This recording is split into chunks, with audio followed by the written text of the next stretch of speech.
আসসালামু আলাইকুম। বাংলাদেশ এবং ভারতের মধ্যকার সাফ অনূর্ধ্ব 19 মেন্স চ্যাম্পিয়নশিপের ফাইনালটার ফলাফলটা কিন্তু যুবদের পক্ষে আসেনি। তারা কিন্তু টাই ব্রেকারে ভারতের বিপক্ষে 4-3 গোলে হেরেছে। টাই ব্রেকারেও কিন্তু বাংলাদেশের একটা সম্ভাবনা ছিল, কারণ প্রথমে যে তিনটে শট বাংলাদেশের হয়ে যারা নিয়েছিলেন তারা কিন্তু তিনজনে স্কোর করেছিলেন, এবং ভারতের পক্ষ থেকে তিনজনের মধ্যে দ্বিতীয় শটটা কিন্তু বাংলাদেশের গোলকিপার ইয়াসিন তিনি ঠেকিয়ে দিয়েছিলেন।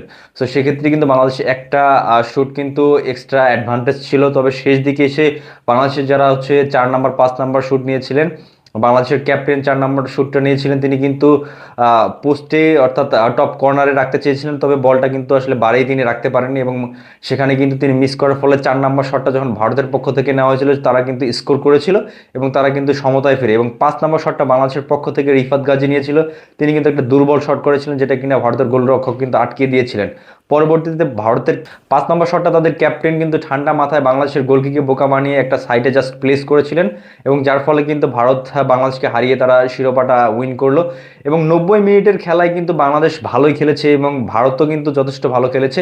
দুই দলেই সমান তালে লড়াই করেছে। বাংলাদেশ কিন্তু প্রথমেই 2 মিনিটের মাথায় কিন্তু পিছিয়ে গিয়েছিল, যেখান থেকে তাদের অধিনায়ক অনেক দূর থেকে কিন্তু একটা ফ্রি কিক করেছিল, এবং সেই ফ্রি কিক কিন্তু গোলকিপার মনে করেছিল যে আসলে তিনি ক্রসের জন্য বলটা ফালাবেন প্লেয়ারদের মাথায়, কিন্তু আসলে সেটা হয়নি। ডিরেক্টলি কিন্তু তিনি গোলবারে শুট করেছিলেন, এবং গোলকিপার কিন্তু আসলে সেটাকে টাচ করতে পারেননি খুব ভালোভাবে, এবং তার মাথার উপর দিয়ে কিন্তু বলটা চলে যায় গোলবারে। সো সেক্ষেত্রে কিন্তু তারা প্রথমে একটা লিড পেয়ে যায়, তবে বাংলাদেশ কিন্তু যথেষ্টভাবে ফেরার চেষ্টা করে। 41 মিনিটে তারা একটা গোলও করে, সেই গোলটা কিন্তু আসলে ফাউলের কারণে বাতিল করা হয়।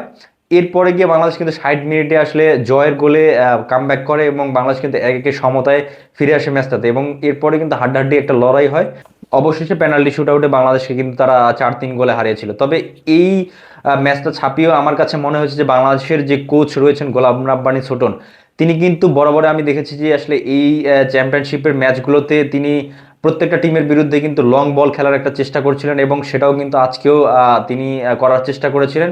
এবং প্রত্যেকটা টিমের বিরুদ্ধে যদি আপনি একই ধরনের কৌশল অবলম্বন করে খেলার চেষ্টা করেন, তাহলে কিন্তু এটা বুমেরাং হয়ে দাঁড়াতে পারে এবং হিতের বিপরীত হতে পারে, যেটা কিনা আজকের ম্যাচে কিন্তু আমরা লং বলে স্কোর করতে আমরা দেখিনি, এবং খুব একটা ফিনিশিংয়ের ক্ষেত্রেও আমরা কিন্তু এরকমভাবে পর্যাপ্ত যে আসলে ফিনিশিং করার ক্যাপাবিলিটি সেটাও কিন্তু আমরা লক্ষ্য করিনি স্ট্রাইকারদের কাছ থেকে। অর্থাৎ তারা কিন্তু জেনারেট করেছিলেন কিছু পাস, তবে ফিনিশিংয়ে গিয়ে তারা কিন্তু আসলে দুর্বল হয়ে পড়েন। এবং আমার মনে হয়েছিল যে বাংলাদেশের একটা সময় কিন্তু চেঞ্জেরও কিছু প্রয়োজন ছিল, অর্থাৎ যখন ফিনিশিংয়ে একটু দুর্বলতা লক্ষ্য করা যাচ্ছিল অথবা আর ডিফেন্সে একটু নড়বড় লক্ষ্য করা যাচ্ছিল, তখন কিন্তু বাংলাদেশের কোচ চাইলে কিন্তু পরিবর্তন করতে পারতেন। এবং বাংলাদেশের এই টিমটাতে কিন্তু অরিজিন দুজন প্লেয়ার রয়েছেন, যার মধ্যে একজন হচ্ছেন ফারজাদ।